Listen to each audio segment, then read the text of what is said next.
had built an empire to give my daughter everything.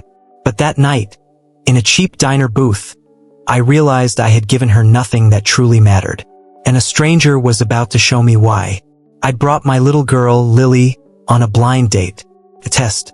I wanted to see if this woman could see past my money, to see us. She failed in the first 5 minutes. But then, our waitress. She saw Lily's slumped shoulders. She saw the untouched menu. And she did something so simple, so fundamentally human. It stopped my heart. While my date talked stocks, the waitress fed my daughter first. Not a grand gesture. Not for a tip. She just saw a hungry child. And in that instant, my entire world shifted. Chloe was in the middle of a story about a hostile takeover? Or was it a spa weekend? The words had become a distant hum. All I could see was the curve of the waitress's back as she knelt. The careful way she blew gently on the spoon before offering it. Lily, my shy Lily, who had been silent for an hour, opened her mouth like a baby bird, and she ate. Her voice wasn't the polished, practiced tone I heard in boardrooms. It was real. It had cracks from a long shift, but it was warm, like the steam rising from the bowl. Chloe finally noticed my silence. I didn't even look at her. "Excuse me," I murmured. My voice sounded strange to my own ears. I followed her. Not in a strange way. I was drawn like a planet pulled from its orbit. I leaned against the counter, the formica cool under my palms. I watched her work. She moved with an efficient grace. No movement was wasted. A refill here, a wiped counter there. A genuine smile for the grumpy old man at the end of the bar. She wasn't just serving food. She was maintaining a tiny, warm universe in this neon-lit box. And she had just placed my daughter at the center of it. "Can I get you something else, sir? More coffee, sir?" The word hit me. In my world, it was Mr. Thorne, or Alexander, or boss. Here, I was just sir. A man in a suit who let his child go hungry during a failed date. Shame, hot and sharp, pricked at my throat. The mashed potatoes. For my daughter. Thank you. Oh, it's nothing. She just looked a little lost. Big night for her? She asked about Lily. Not about why a man in an Armani suit was in a Benny's diner. Not about the clearly expensive and disinterested woman at my table. She asked about the child. You could tell? Kids have a certain slump when they're overwhelmed. Grown-ups too sometimes. It just usually takes us longer to admit we need the mashed potatoes.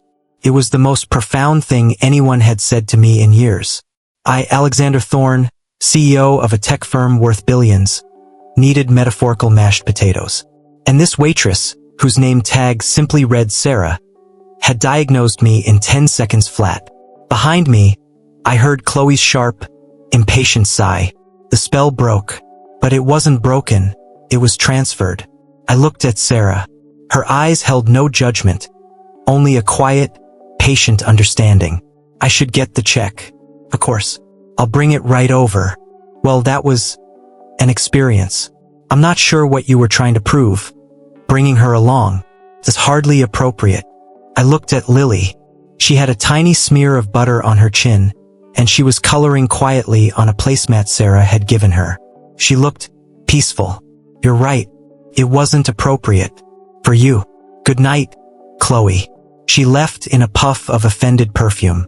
I didn't watch her go. Sarah arrived with the check on a small plastic tray. All set here. I pulled out my black titanium credit card. She took it. As she did, I saw her hands. Not manicured. Functional. A small, faded silver ring on her right hand. A tiny scar across her knuckle. Hands that worked. Hands that had just cared for my child. The silence Chloe left behind was different now. It wasn't empty. It was full. Full of the clatter of dishes from the kitchen, the low murmur of the late-night diner crowd, the soft scratch of Lily's crayon. And it was peaceful. Sarah returned with the receipt. I signed it, leaving a tip that was larger than the bill itself. A meaningless gesture, I knew, but the only language of gratitude I was fluent in at the time. Thank you, sir. You all have a good night now. She didn't look at the amount. She simply tucked the copy into her apron. She looked at Lily. Bye, sweetheart. You be good for your dad. Okay? Bye. Thank you for the potatoes. A full sentence. From my quiet girl to a stranger. Sarah's smile widened, crinkling the corners of her eyes.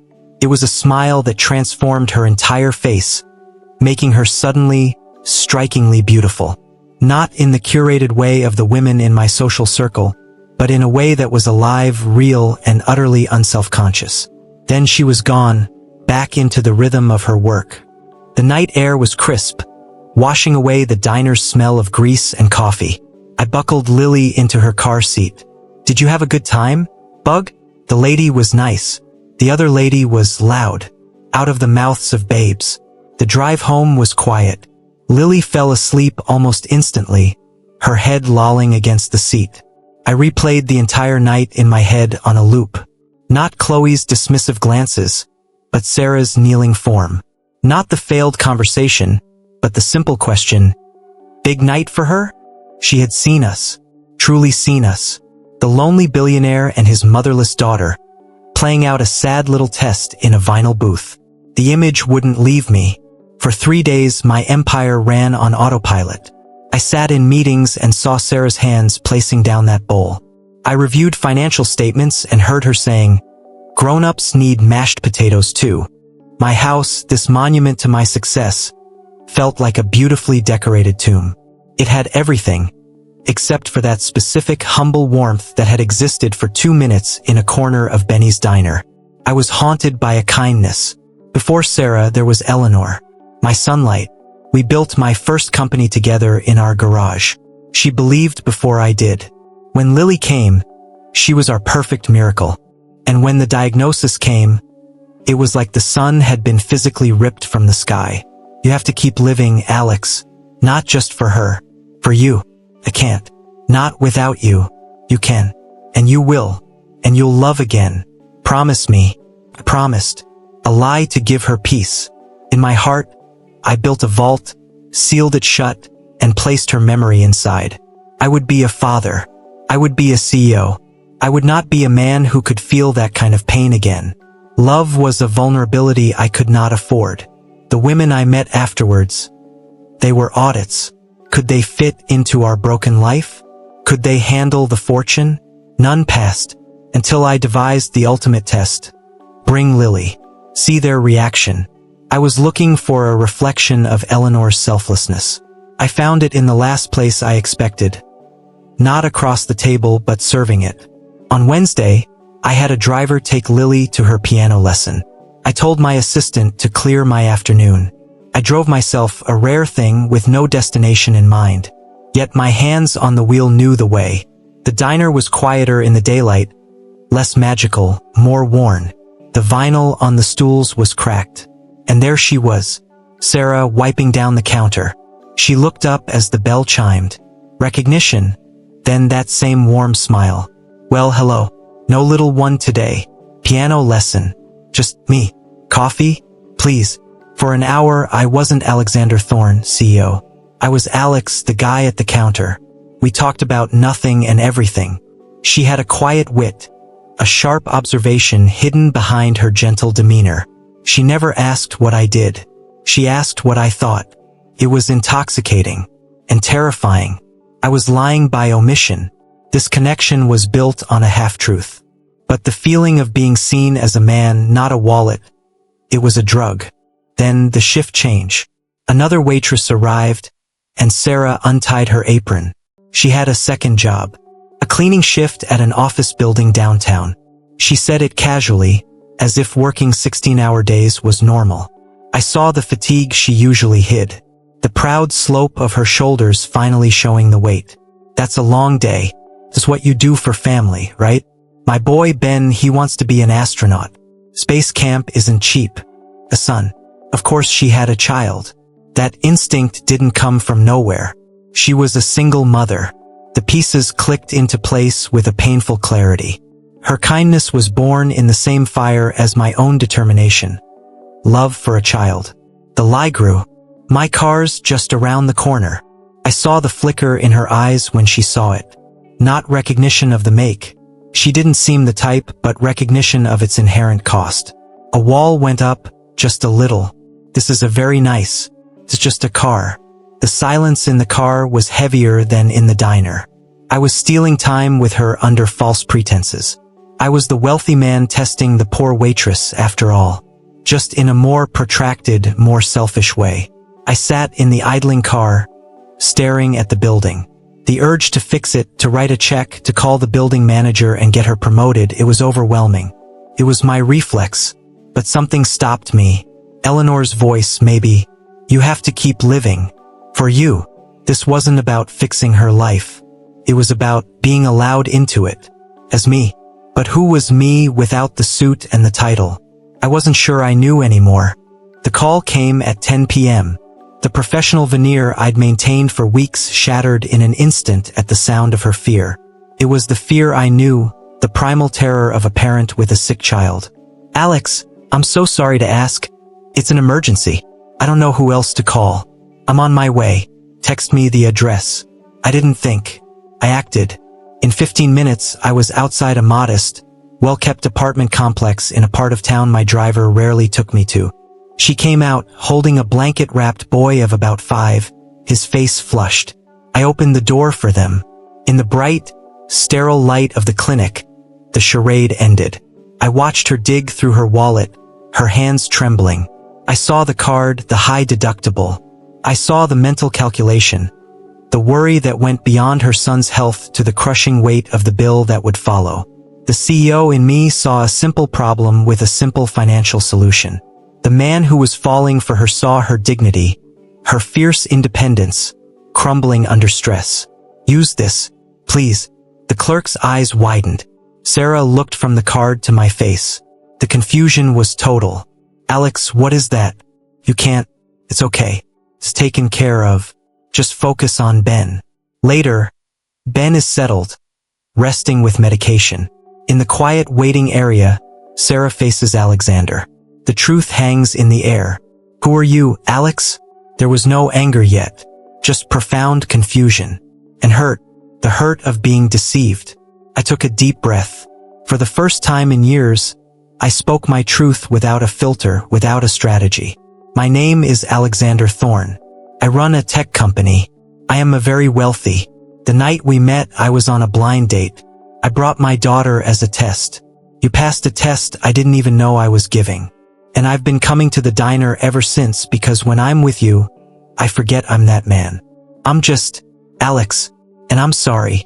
I'm so sorry I wasn't honest. The silence stretched.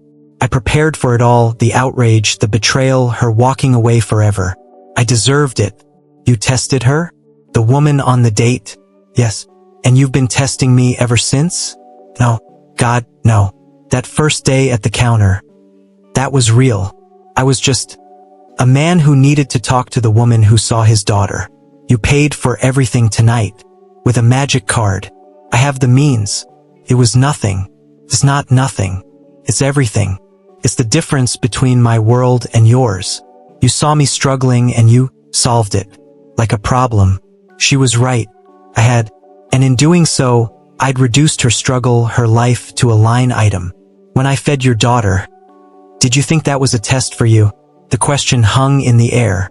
I'd seen it as a sign about her character for my benefit. It wasn't. It was just, a kid was hungry. That's all. There was no test. There was just a person being a person. You've been living in a world of tests for so long, you don't recognize a simple human act anymore. It was the truth, delivered not with malice, but with a devastating, gentle clarity. She saw the vault I'd built around my heart more clearly than I ever had. You're right.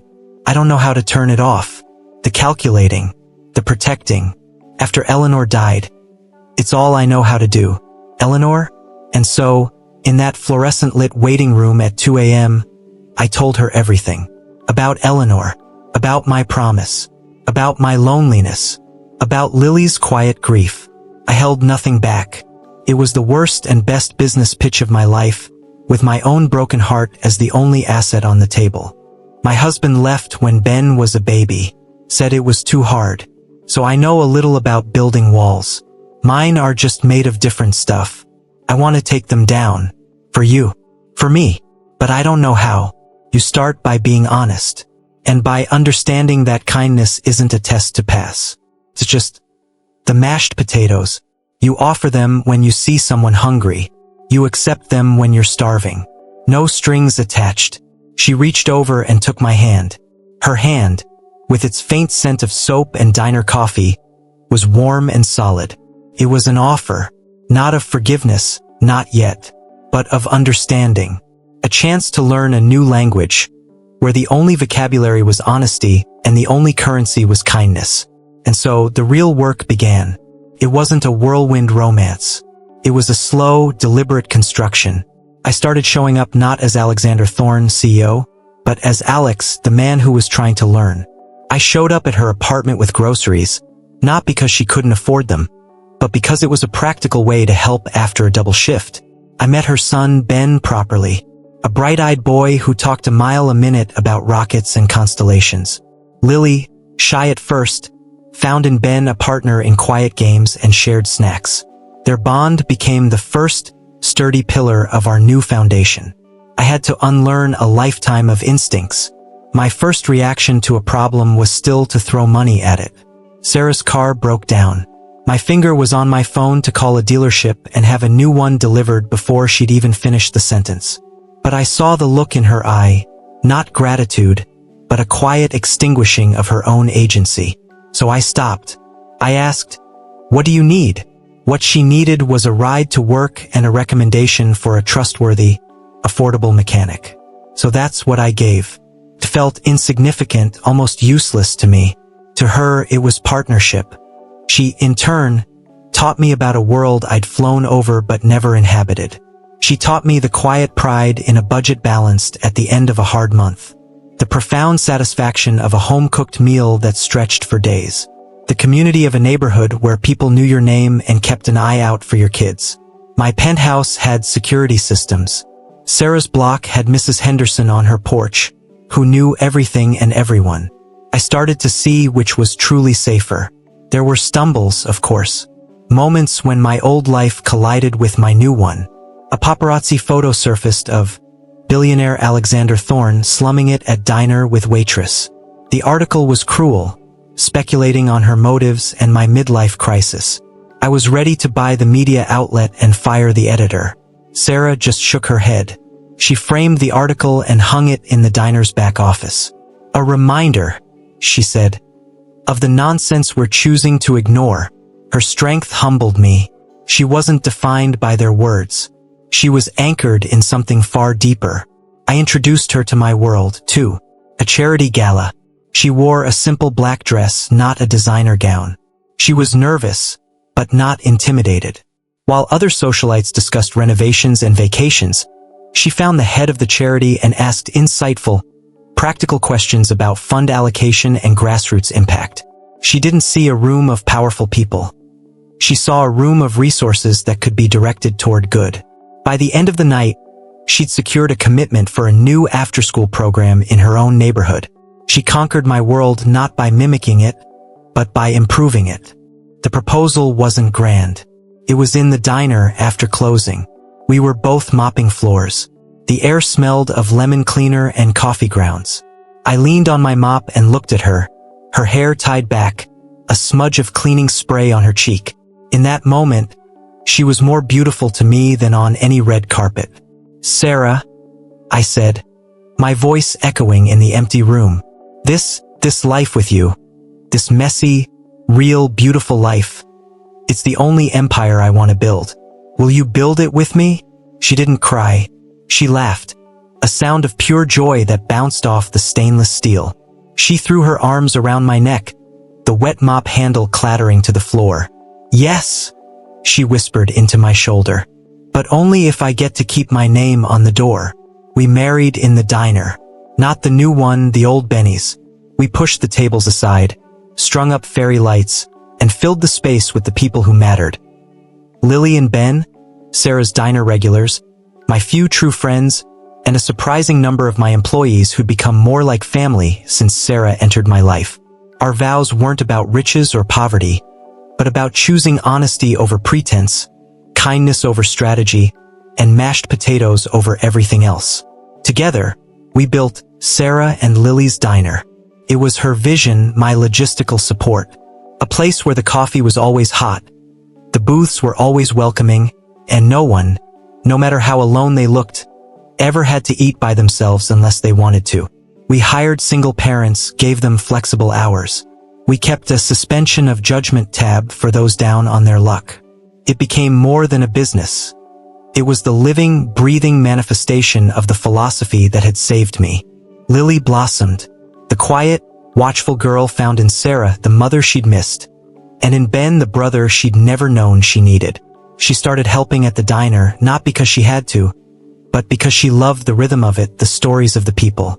Ben, with his head in the clouds and his feet firmly planted in Sarah's unwavering belief, thrived. My role shifted from sole provider to part of a team.